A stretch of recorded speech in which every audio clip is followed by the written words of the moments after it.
So it's ironic, it is the Pakistani Taliban that now have Afghanistan as their strategic depth, which of course Pakistan was seeking for itself in general, through the Taliban. So I think, Pakistan has come face to face with the limitations of its own strategy.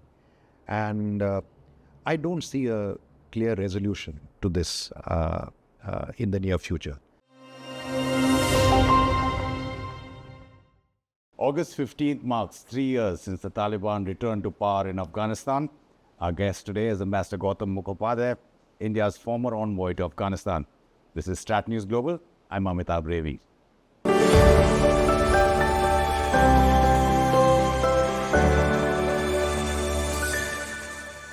Master Mukhopadhaya, thanks again.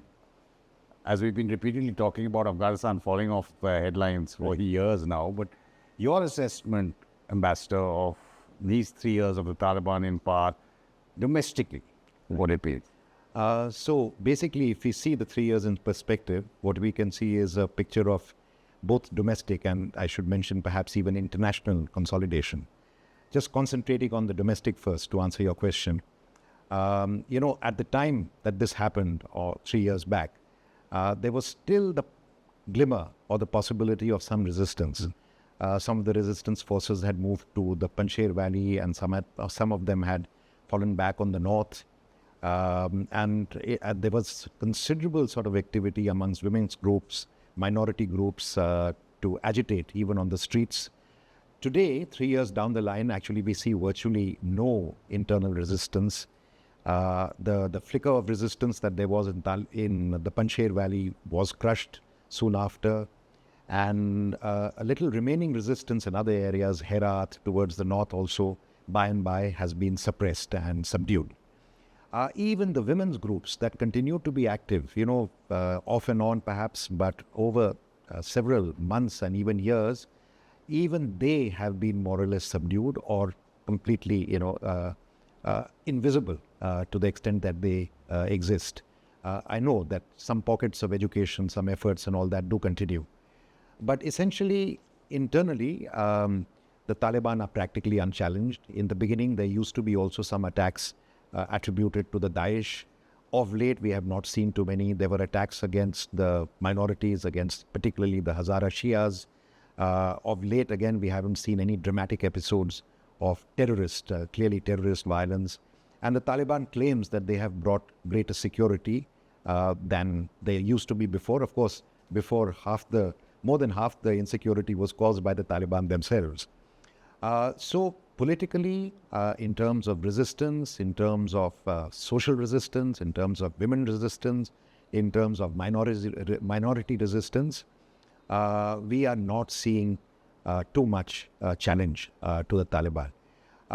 There were some ethnic, you can say, fault lines. By and large, the Taliban have managed to cover them up also. Even externally, we saw that the diaspora, the republic, ministers, officials, leaders, ethnic leaders also, they had grouped together in various groupings in Tajikistan, in Turkey. They used to be fairly active in the Western circuit. They had conferences in Vienna and so on. Lately, we are seeing much less activity. Of course, they may be biding their time. Another issue has been that in the past, when the Taliban ruled for the first time after 1996, there was not only a resistance, there was also international support for the resistance. I think one major absence that we are seeing this time is there's virtually no international appetite and international support for resistance. On the contrary, we are seeing some countries actually pushing for greater and greater engagement, if not outright legitimacy for the Taliban. I think that's the broad picture that we see internally. And like you're pointing out, internationally, though the Taliban have not been given legitimacy by any country, there's still layers of engagement that is. I think the greatest indication of that was the recent UN conference, the Doha conference on Afghanistan. In the past, they used to be attended only by the special representatives because the conditions that the international community, the UN, demanded for Taliban participation the Taliban was not willing to concede. This time what we saw was that it was an international conference. The Taliban participated. Participated. I suppose the incentive for them was some kind of signal or hope that they might be able to leverage international assistance, economic assistance, if not greater legitimacy and de facto legitimacy, not de jure legitimacy.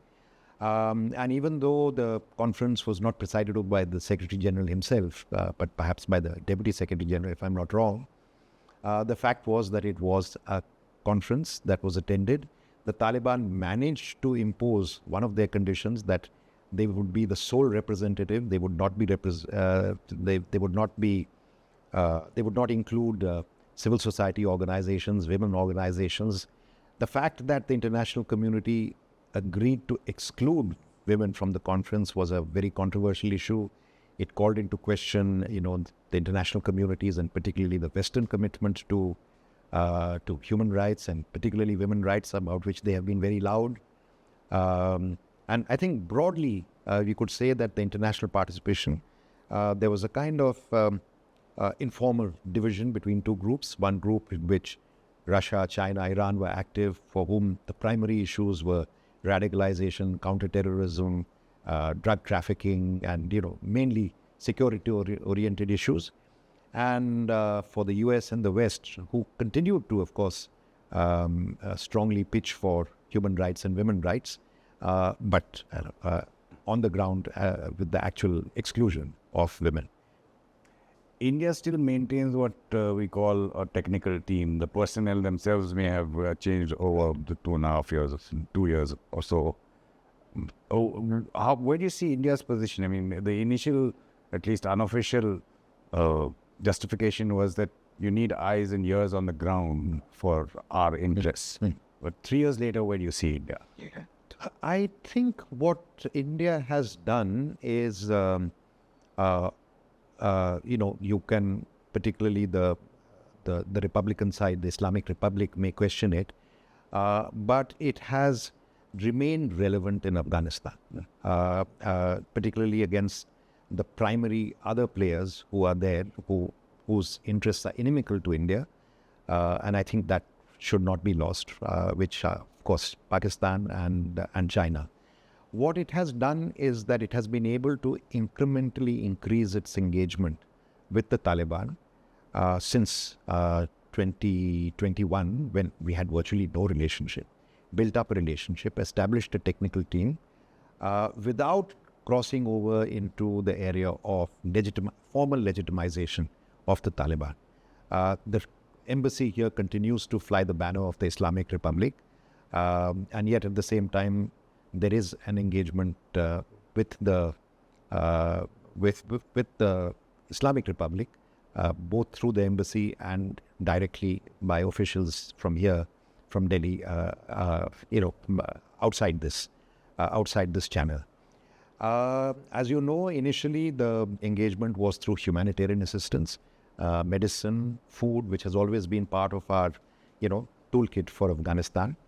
Then we had the technical engagement, which has been useful just to have a presence on the ground. I think a very important component has been security issues, both internal security issues relating to India, and we don't know if there are any external security issues related to that. And on the whole, I would say that the Ministry of External Affairs and the concerned agencies have managed to handle this reasonably well without tipping over, even though people would not be surprised. And for India, I think two considerations do remain important.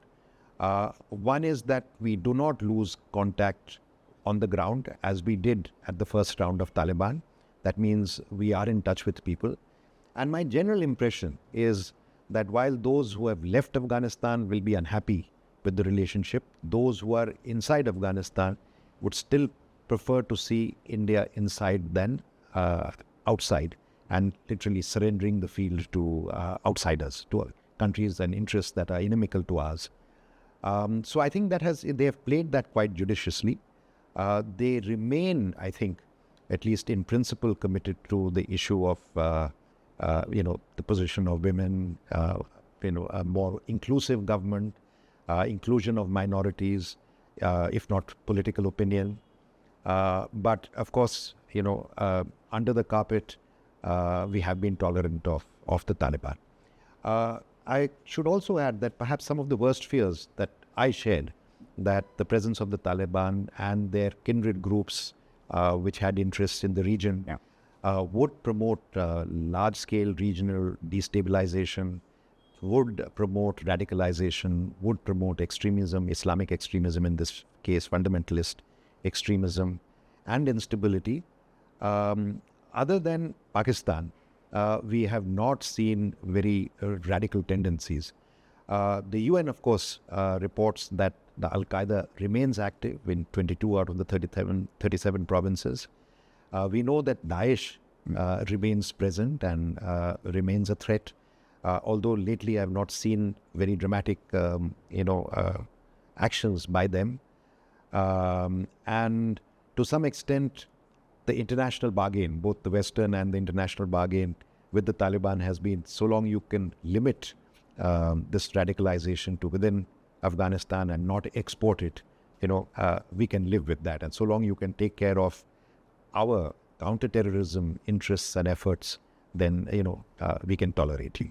The Taliban has been requesting, apart from the humanitarian aid that you were mentioning that India has constantly been giving, even during COVID times, has been requesting for a resumption, if I can call it that, of developmental projects or aid. Right. Where do you see India going on that front? Right. So again, it's a tricky path to tread. Any deepening of engagement runs the risk, or if you like it, the cost of legitimizing the Taliban by degrees and helping consolidate themselves. But I think for the government, and the consideration will be that the prime consideration will be that we will make a distinction to the extent that it's possible, and it's not very clear, between what benefits people and what benefits the state. And so I would say that if there are engagements that ameliorate or directly benefit the people of Afghanistan, regardless of where they stand on the Taliban, then it could be justified. It would be justified. Where we take measures that actually strengthen and consolidate the state, which means sort of large-scale investments that directly benefit the state and the revenue, and the exchequer, then we need to think twice. We can't be indifferent to the fact that others, for example, China, are making inroads into, let's say, the mining sector, the revenue sector, without consideration of people's aspirations, only looking after their own selfish interests. I think we should be a little more careful. We should not be as cynical and as selfish. And we will have a tough time, but we will continue to need to play the ground as to where we sacrifice people's interests and where we meet people's interests. Just picking up from the last point you're making about China, because last few weeks there's been some movement in Messianic, which goes back to 2008? Right. Both from the Taliban's were represented. Mullah Baradar was there, a Chinese minister was there, apart from the Chinese ambassador and Chinese engineers. That front, with China making considerable inroads, not just in Messianic, but other projects, they may take time to fructify. Yeah. How does India play that? Well, yeah, that's a good question. I read that report. We had Hajikak again way back. But I am not seeing any great revival of that. And that's the kind of project that I think we need to think and keep in mind. Not necessarily, because if you were to encourage or invest heavily in the mining sector, the benefits would by and large directly accrue to the state, right? At the same time, it's good to have a property that you can develop at some time or the other. I don't think we are yet there that I'm not sure. I don't know the thinking inside the government.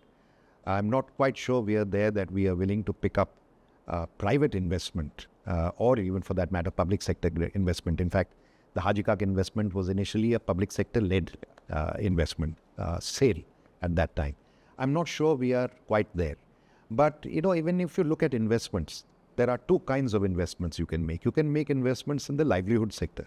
For example, Afghanistan's horticultural and agricultural produce, adding value to their, dry fruits, packaging, even for the Indian markets.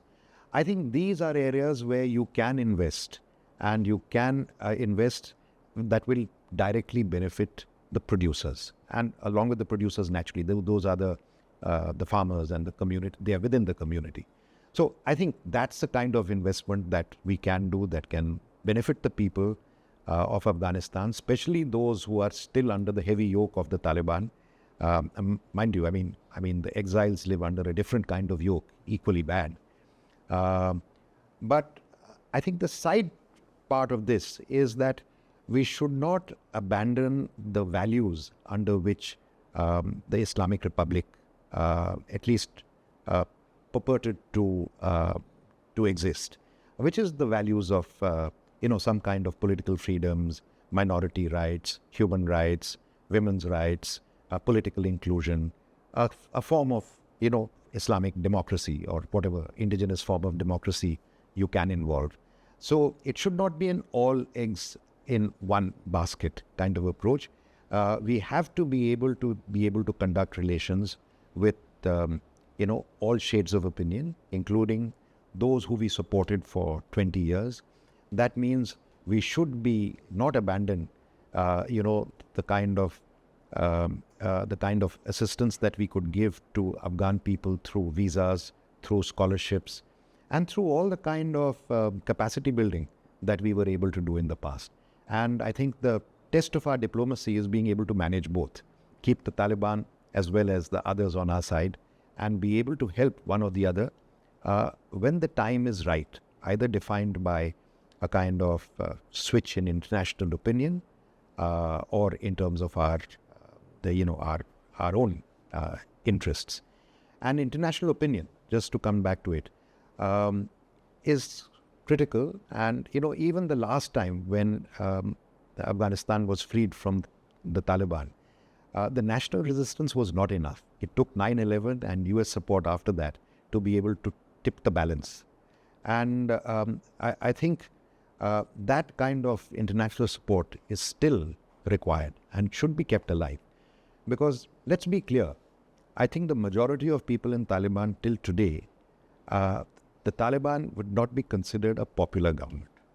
And if they could be considered a popular government, they would be able to take measures that show that popularity. By and large, the people are tolerating it because they have no option, and that there is no resistance and political resistance at that in sight. So we don't know. I mean, last time it took 5 years for international opinion to change. It may be more, but I think the spirit of freedom, the spirit of what we loosely call democracy, which is to say,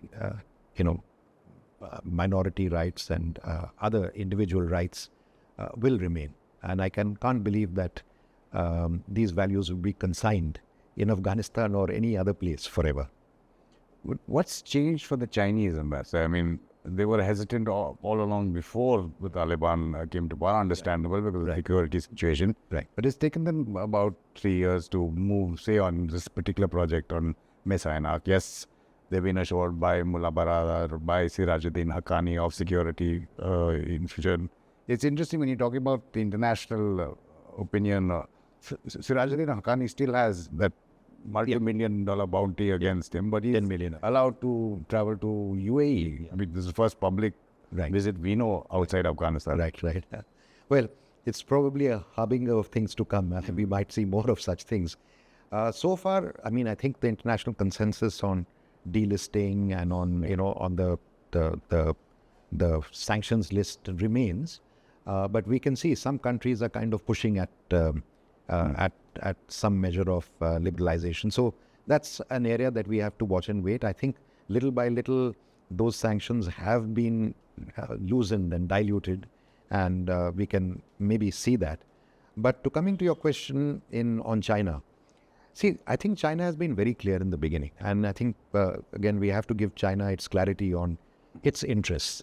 It's very clear that China pursues its own narrow and selfish interests, but it manages to couch them and package them in terms of mutual interest, and has enabled the Taliban to play ball with them.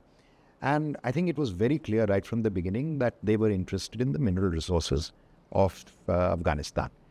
The US departure, and with the US, the Western, so-called international departure from Afghanistan, virtually gave them Afghanistan on a platter. I mean, until then, China would have found it difficult to actually make entry and inroads. And part of the reason why the Messianic project did not take off was that on various grounds it was also opposed by interests.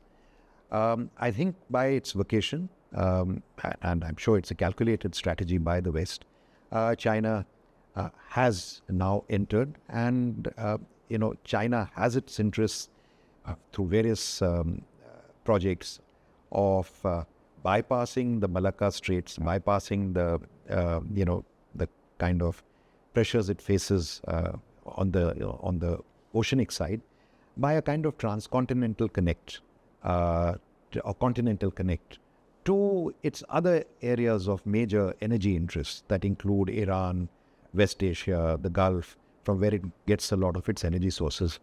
So Afghanistan is a vital missing link in that particular thing. So it meets their strategic interests. I think it meets their political strategic interests as well, because it enables them to play a larger role in West Asia, where for some time the US had withdrawn, but now because of Israel and Gaza, has become very hot once again. It allows them to pursue their economic interests, particularly in the extractive sector. You will see China investing a lot in the extractive sector, much less in the productive sector. If we have to invest, we should certainly look more at the productive sector, and that's where I included livelihood sector.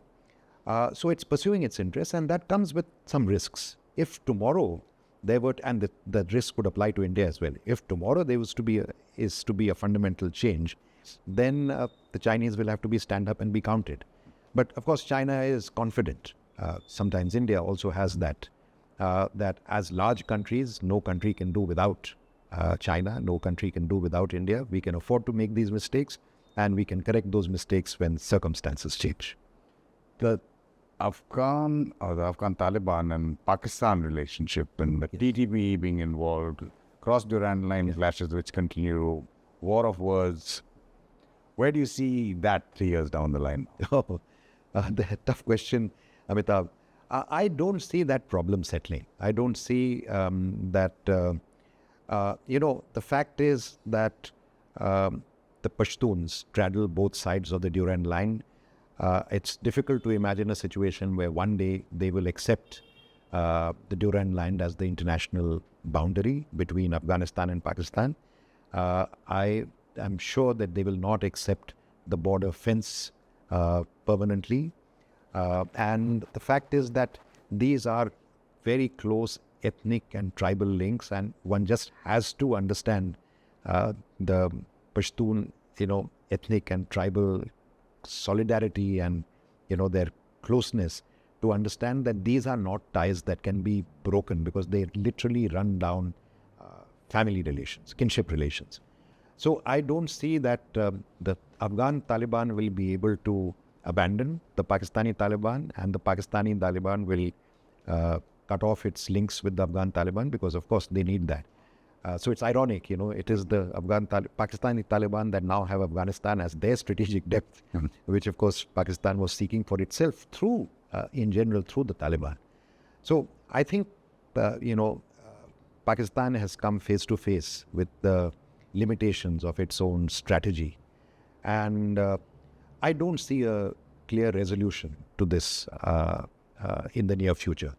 Even in the past, when Afghanistan was a much stronger country with a strong leadership under, for example, people like Najibullah and Daud Khan, they were not able to press whatever advantage they may have had at that time. Let alone, more peaceful methods by Khan Abdul Ghaffar Khan. So I think this will be a festering sore that will continue between Afghanistan and Pakistan for some time.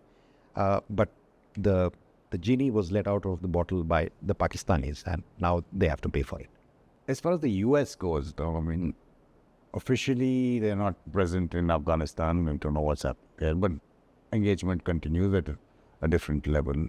If President Trump comes back, and I'm not sure what will happen.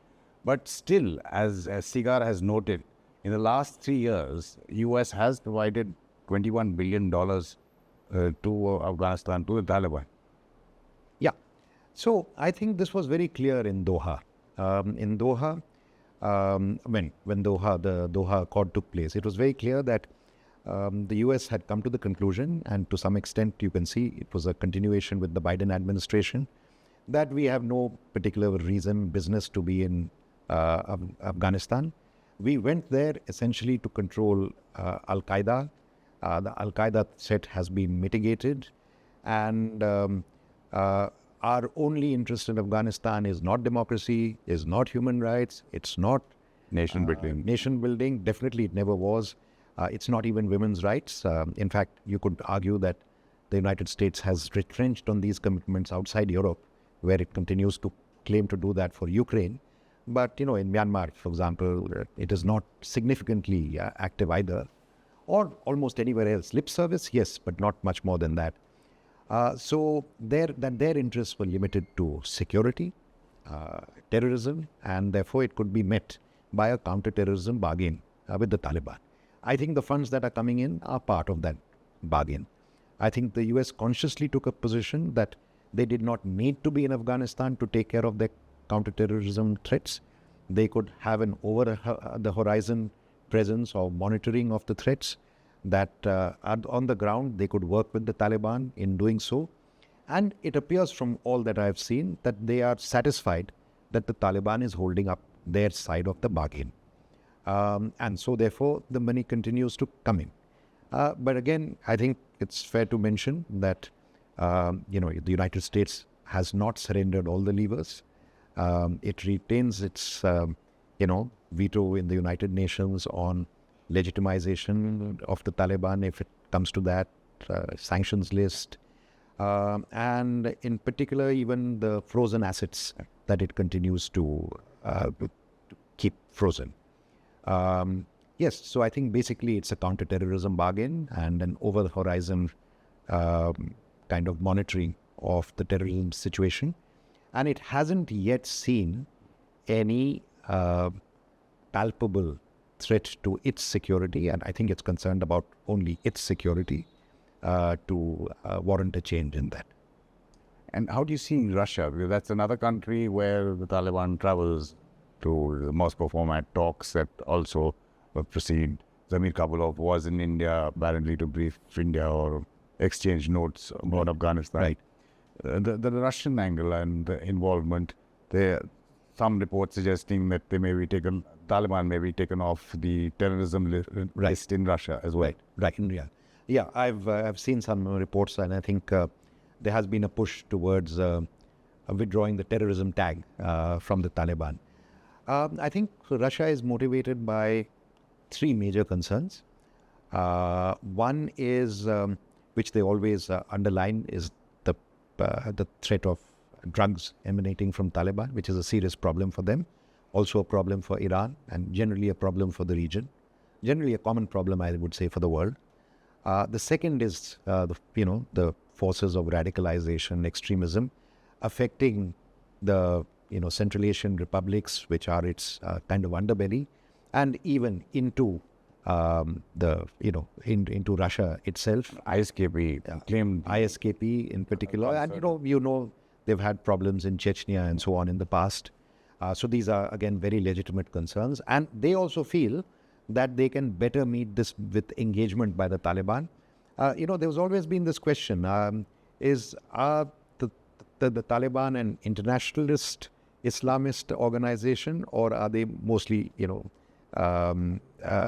to use phrases from Communist International, communist in one country, or radicalization in one country, or radicalization international?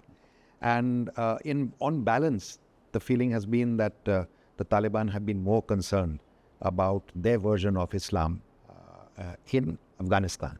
While they share this ideology with many other organizations, they are not necessarily vanguards in that process.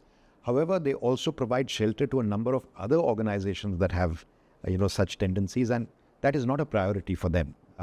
It's not a priority in the sense it's not a priority that they want to export, but nor is it a priority that they want to contain. Doesn't really affect them.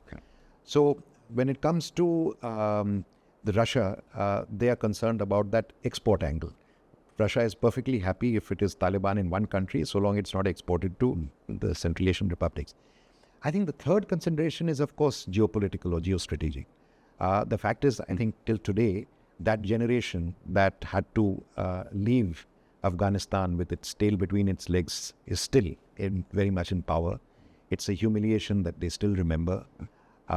It was the beginning of the end of the Soviet Union and Eastern Europe as we knew it.